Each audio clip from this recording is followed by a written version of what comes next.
কি হয়েছে ঘটনাটা বলো। হ্যাঁ আমি এই কাজ করি তুমি ফাঁসানো হয়েছে? নো, আমি এই কাজই করি না। এই ধরনের কোনো কাজে আমি ছিলাম না। ছিলে না? নো। কিন্তু বাংলাদেশ ফাঁসাচ্ছে কারা? ফাঁসাচ্ছে কারা? ফাঁসাচ্ছে কারা দাদা? তোমার ফাঁসাচ্ছে কারা? ফাঁসাচ্ছে কারা? আমি জানি না। তাহলে তুমি পালালে কেন? দেখো পালালে কেন ভাই? ভাইজান কি ভারতে বসে দুবাই ভিডিও বানিয়েছিলে যে আমি দুবাইতে আছি? ফয়সাল ফয়সাল দাদা দাদা কি কে কেন কেন হয়েছিল? অ্যারেস্ট কেন করতে হবে? অ্যারেস্ট করে দাদা অ্যারেস্ট দাদা তোমাদের অ্যারেস্ট করেছে। কে বলেছিল? আর হাদি হত্যা তোমাদের সব তোমার আপনি কি হত্যা করেছেন হাতিকে? দাদা কেন অ্যারেস্ট করেছে আপনাদেরকে? দাদা দাদা কেন দাদা অ্যারেস্ট করেছে?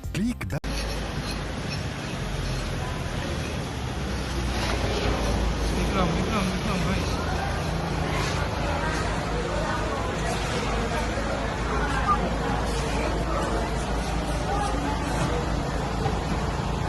ফয়সাল